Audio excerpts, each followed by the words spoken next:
2:56 in the morning. In the darkened room of Los Angeles County Central Dispatch, blue screens cast glare on tired faces. Most dispatchers were already operating on autopilot, processing calls about domestic disputes, false alarms, and suspicious noises. Nothing new until a call again. Call received 3:27 a.m. Location: Munson Creek Road, Forest Sector, closed since 2008. The voice was the same as every night for the past 5 days. Weak, trembling, almost childlike. "There's someone here. They won't let me leave. They have no face." Then the sound of something dragging and static. The call always dropped the same way. The number untraceable. When they tried to return, it said non-existent line. "Another stupid prank call," Dylan muttered dismissively. But it wasn't a prank, not this time. And if you're already getting goosebumps from all this, it's because this channel doesn't tell ordinary stories. Here, we put you inside the patrol, inside the minds of the police officers, and sometimes inside what shouldn't be seen. So if you're ready to continue, subscribe now, because once this road begins, it may be too late to turn back. October 4th, LASD. South Station Sergeant Rick Lawson, a 16-year patrol veteran and former Marine, received the incident report with suspicion. Beside him was the platoon's most promising rookie, Deputy Harper Reed, intelligent, cold, and detailed, the kind of police officer you either admire or fear. 5 days in, a row, always at 3:27 a.m., always the same voice, always falling at the same spot. Munson Creek Road, the section that was closed after that case of the missing lumberjacks in 2008, said Rick. "And no one from the highway patrol ever did a sweep there?" Harper asked. "They avoided it. The equipment lost signal. Some vehicles reported GPS failures. One of the communication cables simply melted." Harper didn't answer, but her gaze hardened. She wanted to go. She wanted to know. October 5th, 2:45 a.m., the central clock marked the time. The lieutenant in charge of the night, Colonel Briggs, authorized the vehicle Unit 432, made up of Rick and Harper, conducting reconnaissance with a thermal drone and analog UHF radio communication. They were aware of the risks, but no one expected what would come. At 3:27 sharp, the radio crackled. "There's someone here. They don't have a face." Rick and Harper looked at each other. It was the same voice. Only this time, it came from the car radio, not from the central phone. They looked at the GPS screen. Everything seemed normal. Munson Creek Road was ahead. But as they got closer, the road wasn't there. "Do you see this?" Rick whispered. "It was supposed to be here." The asphalt disappeared out of nowhere, as if it had been swallowed. On the drone's screen, it just kills.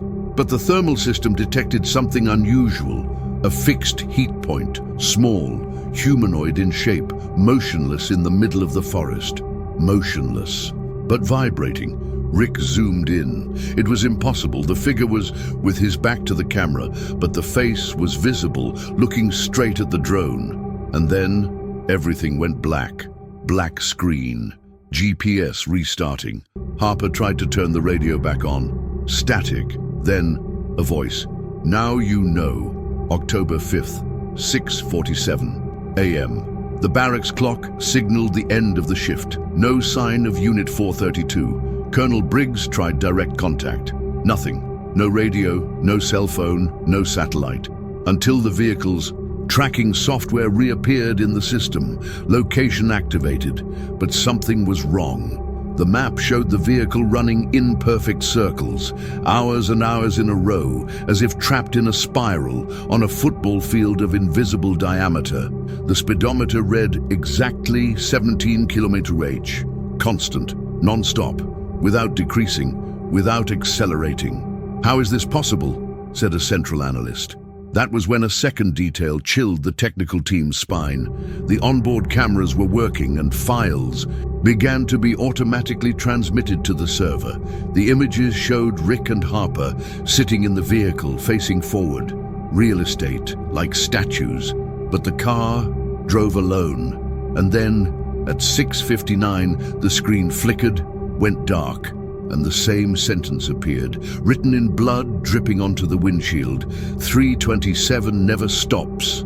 October 5th, 9:12 am, Forward Operating Base, LASD, Sierra Echo Task Force. The footage of patrol car 432 driving in circles had gone viral within the corporation. This wasn't a system glitch. It was something intelligent, something that responded, something that seemed show what you wanted to be seen. Colonel Briggs, under pressure from the Department of Homeland Security and LASD Regional Command, convened a rapid response task force, the Sierra Echo, a group specialized in asset recovery and tactical response to anomalous situations. "We're not talking about drug trafficking gangs or militia," the colonel said, looking at the assembled group. "This goes beyond that. You're going into a zone where the physical laws failed. Go get the 432 and bring Rick and Harper back. But most of all, keep your eyes in what cannot be seen." The team included Lieutenant Mac Grayson, Tactical Tracking and Survival Specialist, Iraq veteran Sergeant Olivia Chen, Technical Intelligence, Sensors and Long-Range Communication, Representative Raul Owens, Sniper and Surveying Expert, Federal Agent Trevor Ames, DHS Outside Observer. Never said why he was there, just observed and took notes. October 5th, 10:47, at Munson Creek Road entrance. The place was exactly as Rick had described. The asphalt ended abruptly, as if someone had paused reality there. The rest was packed dirt, thick with fog and twisted trees that didn't show up on any updated satellite map. Sierra Echo advanced on foot, with active sensors and thermal drones zigzagging, sweeping the forest every 3 meters. But what bothered them from the start wasn't the terrain. It was the seam. No birds, no insects, no wind. The forest was completely changes, until Olivia stopped abruptly. "Grayson, look at this." On the thermal imager there were footprints, human, tactical sneakers, police issue. The problem? The footprints only appeared in infrared, with the naked eye. Nothing, no marks on the clay, no deformation, just residual heat, as if someone had walked there seconds before. "How many footprints?" Grayson asked. 2. They are side by side, standing still, facing forward. "Facing where?" Olivia pointed to a denser part of the forest, but on the heat sensor, that area was emitting absolute negative cold. The kind of reading that only exists in cryogenic laboratories. It was impossible for it to be there, and worse, the cold seemed move. 11:28 am. The first sign of the vehicle appeared 400 meters from the trailhead. There was no engine noise, just the vehicle, turned off, stationary, as if pushed there by invisible hands. But the interior was intact, cameras off, GPS disabled, benches stained with a thick dark substance that it wasn't blood, but it wasn't oil either. The panel marked the time, 27 AM frozen. The hand wouldn't move. Even when turned off, the car's digital clock should have reset, but not there. The most disturbing, there was a folded sheet of paper on the passenger seat, handwritten, in Harper Reed's handwriting. It just said, "They're pretending to be us. Don't believe us if you meet us." 12:07, the team decided to set up a stronghold at the patrol car's location. Grayson called for complete silence. Sergeant Chen's barometer started going crazy, pressure rising and falling in seconds. A staticky sound began to emanate. Of the radios turned off. And then, the recording, without anyone touching. It was Rick's voice, clearly Rick, but with an intonation wrong, very wrong. "Stop looking. The road is a cycle. We are already gone. They are already us. And soon you will be too." Trevor Ames, who had been watching silently, until then spoke for the first time. "Time to draw a containment circle. No one enters, no one leaves. Let's activate the protocol Nemesis." Grayson stared at the agent. "Since when did this become a federal operation?" Trevor just replied, "Since first time we heard this call, in 1984, 12:49 p.m. A storm was brewing over the forest. But on the base's weather radar, the sky was clear. The team prepared to retreat. But before they left, Owen spotted something. Up ahead, between the trees, two bodies in uniform. Rick, Harper, standing still, leaning against a tree, motionless, no visible injuries, with their eyes open too much, dilated pupils, dry eyes, frozen smiles. But there was a bigger problem. They were both looking at the team, but with their backs turned. Final excerpt from the thermal drone report. Two bodies identified as missing police officers were found in an abnormal position. Body heat was active, but no heartbeat. Communications were not answered. When, attempting to approach the two bodies, rotate simultaneously, keeping the face hidden, whispers picked up on all UHF and VHF frequencies. Origin undetermined. All members of Sierra Echo report feelings of being imitated, copied, or replaced. October 6th, 1:03 a.m. Containment perimeter. Munson Creek Zone, Sector C. Silence was not just the absence of sound. It was presence of something invisible, constant, as if the air were full of unblinking eyes. Sierra Echo set up a temporary camp 300 meters from the vehicle they found. They decided to keep their distance from the bodies until they understood what they were up against. But they were not alone. Sergeant Olivia Chen's radio activated on its own. No buttons had been pressed. "Liv, it's Mommy. Can you hear me, daughter?" Grayson froze. Olivia paled. "Turn it off, now," the lieutenant ordered. But Olivia didn't move. Tears streamed from her eyes. Her mother had died in 2015, lung cancer. The burial was closed. The document was confirmed. "I'm here, honey. It's cold here. They said you'd come get me." The radio exploded into white noise. Olivia fell to her knees. As Grayson reached out to help her, she whispered, "She knew things no one could know, not even you." 03:27. All the clocks stuck at the same time, even the analog ones, including those who they had no battery. The thermal drone sounded an alert. Something was moving in a circle at the edge of the camp, in perfect alignment. The body heat, identical to that of Olivia Chen, but Olivia was there, sitting on the floor, crying. Grayson activated the infrared sensor and saw a second Olivia walking in circles with an identical smile, repeating the same phrase in a loop. "It's cold here. It's cold here. It's cold here." And then it disappeared. It didn't run. It didn't evaporate. Just was no longer there. 4:41 a.m. Federal Agent Trevor Ames isolated Olivia. He cited a risk of psychic infection. Grayson became enraged. "We're not in a mental war zone, Ames. She's shaken, not contaminated." Trevor replied coldly, "This isn't trauma. It's echo of mirrored consciousness. We've seen it before, at Willow Creek, in 1984. And now, here." The lieutenant didn't respond, but something inside him began to give way. It no longer made sense to follow conventional protocols, or the federal ones. Something Al wanted to be felt, not understood. 6:10 a.m. The team's thermal drone recorded a hidden visual file in metadata. From the previous recording, a single frame, a millisecond. It was an image, a field, empty, dead trees, and in the center, 4 bodies hanging upside down, all in uniform, all faceless. Just smooth skin where the eyes, nose, and mouth should be, and behind them, written with piled branches, "Who listens, enters, who talks, stays." No one has been able to explain how this image got into the drone data.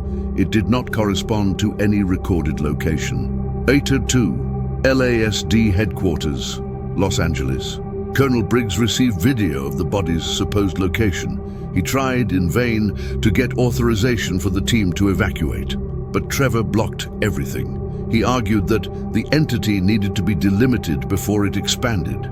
Briggs began to suspect something. What if the government I already knew that for years? On your computer screen, a message flashed repeatedly with a black background.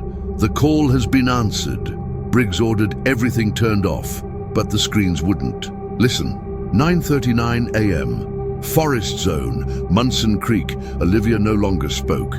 She just drew with a stick in the dirt.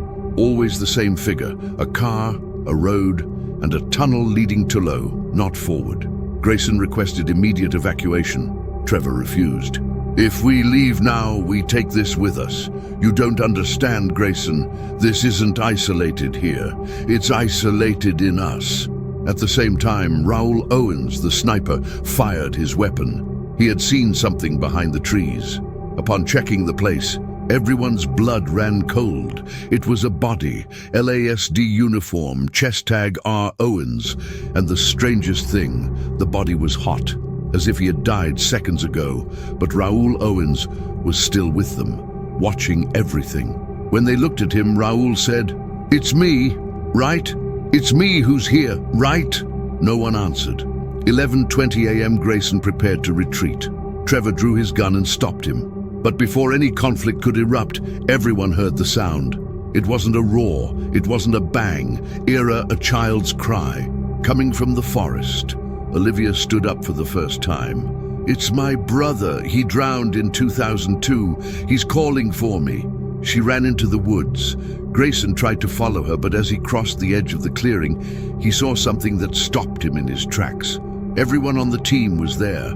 Olivia, Raoul, Trevor, even himself, stopped, of coasts, looking at the forest. As in the video, he looked at his hands. They were covered in blood, but I didn't remember any injuries. Recovered. Audio file. Loud noise, static, male voice, trembling. Identified as Lieutenant Grayson. "They copy, but they copy what we are inside, not what we show. They are made of us.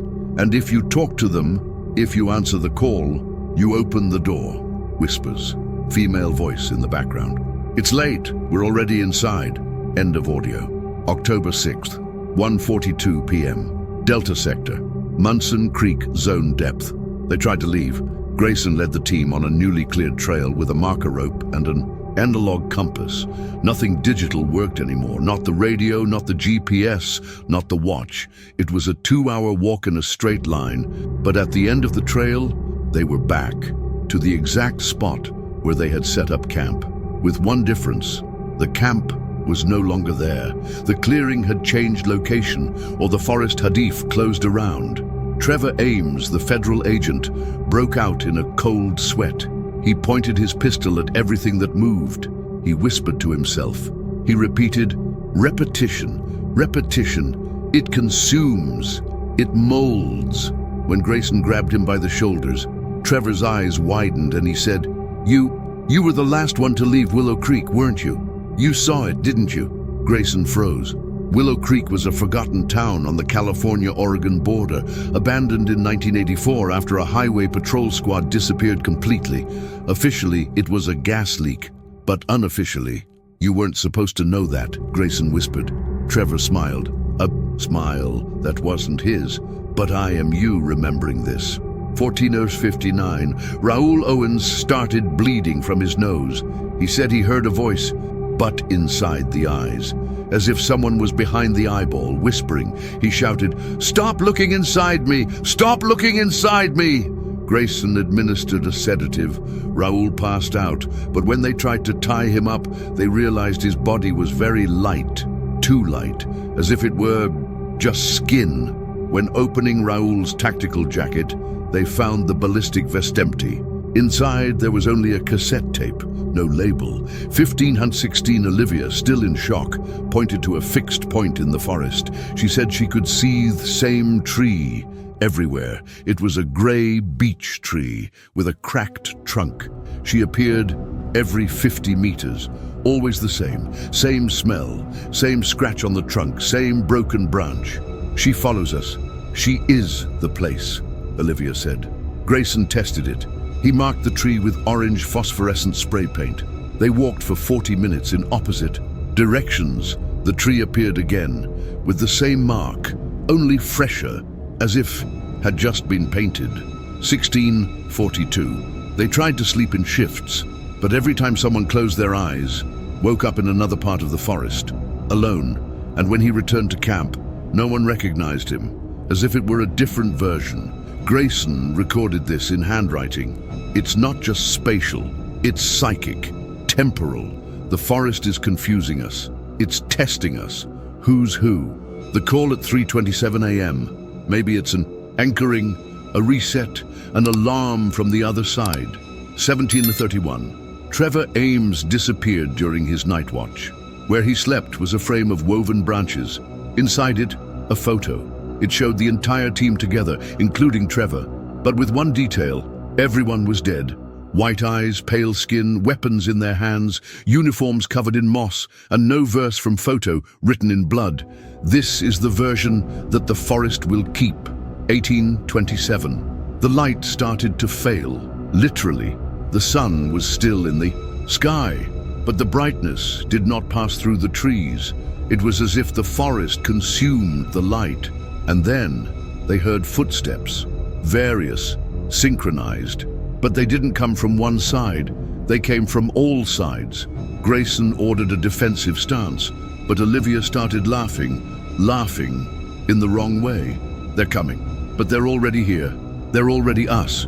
She pointed to her own team members, saying their names interchangeably, calling Grayson Raoul, calling herself Harper. You are the copies, and I am the original recording. She bit her own wrist. Blood flowed, but it was too dark. Almost black. 1900. The forest moved, physically.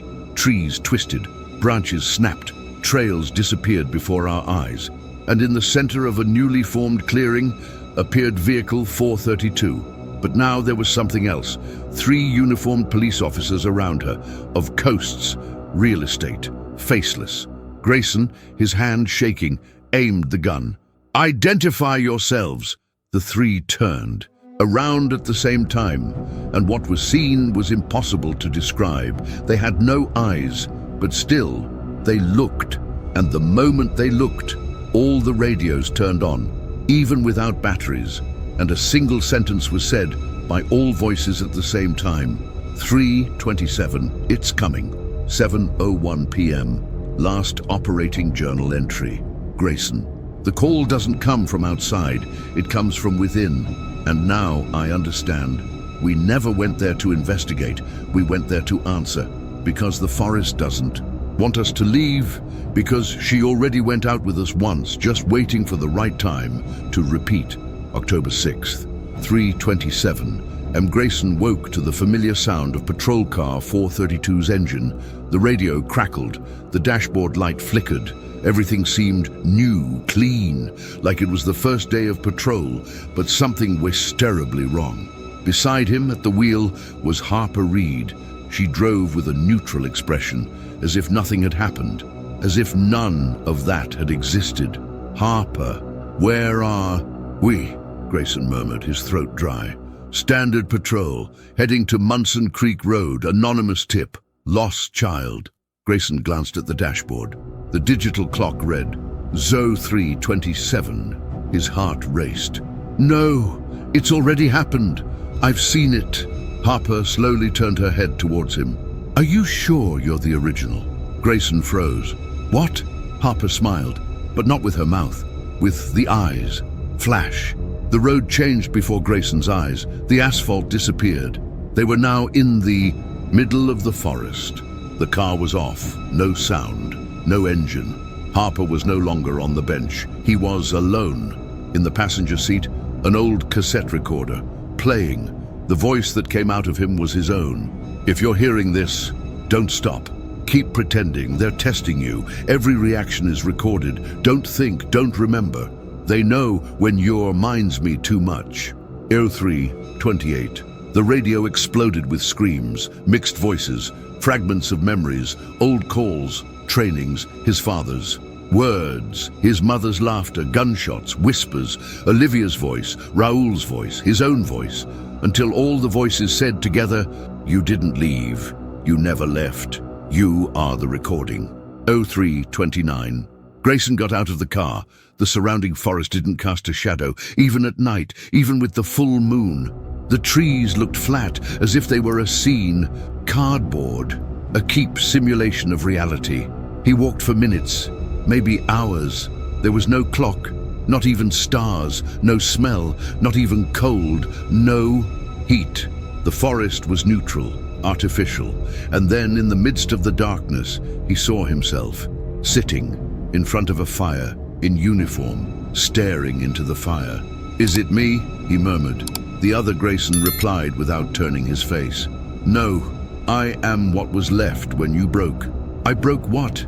"The line." 03:33. The other Grayson slowly got up and began to pace in circles. With each step, his body seemed to double. A second leg sprouted, a second arm, then a second face, as if it were replicating itself. Each new version was less human. The forest is a dirty mirror. It does not reflect, it recreates, and every copy bleeds a little from the original. Grayson backed away, desperate. "I am not a copy." But the replica voice answered again. "Then why do you remember things that never lived?" 03:34. A siren sounded in the middle of the forest, and a new vehicle appeared coming from the darkness. Inside it, 4 Graysons, all in uniform, everyone looking at him, but with the faces inverted, eyes where mouths should be, mouths on foreheads. Neither of them blinked. The siren stopped, and then they said, "Choose. Only one can leave." 03:36. Grayson ran. He fell. He scraped his knees, but it didn't hurt. He saw duplicate trails, trees that followed him, trails that looped into oneself. In a clearing, he stopped to take a breath. There was an old TV, black screen, hissing, and on the screen, a recording, his own, entering the forest, then disappearing, then returning, then looking at the camera and saying, "The next version will work better." Grayson screamed. He turned off the TV, but it was still on. He closed his eyes, and when he opened them, he was inside the central LASD. 03:37, computers running, phones ringing, chairs spinning, people talking, coffee in hand, just like a normal day. He stood up. There was a folder on the table. Mission, displacement, 03.27, Munson Creek Road, Equipe, Rick Lawson, Harper Reed, Observer, Trevor Ames. "Back up, Grayson, Lieutenant." "You're late," said a voice behind him. It was Olivia Chen, alive, smiling, as if nothing had happened. "Are you okay?" he asked. She laughed. "Why wouldn't I be? We haven't even gone yet." Grayson felt his stomach turn. He glanced at the TV on the wall. It was broadcasting live footage of patrol car 432 entering the forest. But he was there, with Olivia. "How many times has this happened?" he asked. Olivia didn't answer. He just handed over a piece of paper. It said, "You were more convincing before." 03:39. The TV showed vehicle 432 entering the road again, but this time Grayson wasn't watching. He was inside it. Everything started again, and for the first time, he felt doubt whether it had existed. A security surveillance screen. It shows 14 vehicles entering one by one the same dirt road, all identical, all with the same plate, all with the same driver. October 7th, 3:27 a.m. Communications Center, LASD. The night operator was dozing when the monitors began to vibrate. The screens went static, then black. Then they all lit up at once, all of them, even the ones that were off. A single image, Munson Creek Road, empty, shrouded in fog. And in the center of the screen, one word, "Listen." Before any command was given, the LASD system, encrypted, isolated servers, began transmitting an unknown frequency on all the corporation's radios, cell phones, intercoms, even on the radios of civilian cars near the station. It was pure audio, but not sound. It was memory. Whoever heard, saw things. Whoever heard it, remembered things they never experienced. 04:02. Colonel Briggs was awakened by an anonymous phone call. The voice on the other end was his own. It said, "They came out of the forest, Colonel. They are inside us now." He hung up, shaking. At the same moment, his cell phone rang. It was Harper Reed's issue. But Harper was dead, or lost, or copied. He answered. Nothing. After 10 seconds, the call audio started moving on its own. Sounds of footsteps in the forest, Then the voice of Briggs' daughter, dead for 3 years. It said, "Dad, it's cold in here. They found me." He dropped his cell phone on the floor. Zo 513, station KLA 97.3 FM, local public radio. Without explanation, the station began transmitting the same frequency. For 2 minutes and 27 seconds, just noise. But whoever listened was no longer the same. A man crashed his car into a pole. He told the paramedics, "I couldn't swerve. The road was full of myself." Teacher ran out of school. She claimed to have heard her own voice on the intercom, asking for help in a language that doesn't exist. At the hospital, 3 patients woke up simultaneously from deep comas, all repeating the same phrase. 3:27, it is now. 06A40, the camera system at Sierra Echo Base, thought lost, is back transmitting. A single image. It showed Grayson, sitting in front of the fire, in uniform, with a blank expression. He whispered, "They don't want to kill you. They want you to remember, because when you remember, you come back, but not whole." The camera zoomed in, and Grayson's face was half bone, half of something else, something that moved. 7:00 a.m., confirmation of multiple signals. The frequency was no longer confined to the county. She appeared on East Coast communication satellites, on Chicago police radio systems, on AM broadcasts in Arizona, in the whisper picked up by the microphone of an emergency call in Oregon. The same voice, the same frequency, the same time. 03/27/07/44. Internal report, classified, Department of Homeland Security, Red Room Archive. The Los Angeles County transmission is not of external origin. She is a reflection.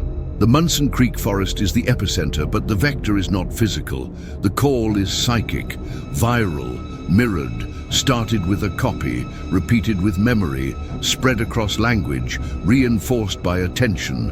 Conclusion: the more people listen, the more versions will emerge.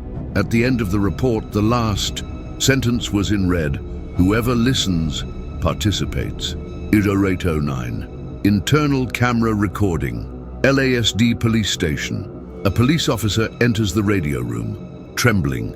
He turns on the microphone. His face isn't clear. It's blurry, as if it hadn't been fully rendered. He says, "If you're listening to this, stop.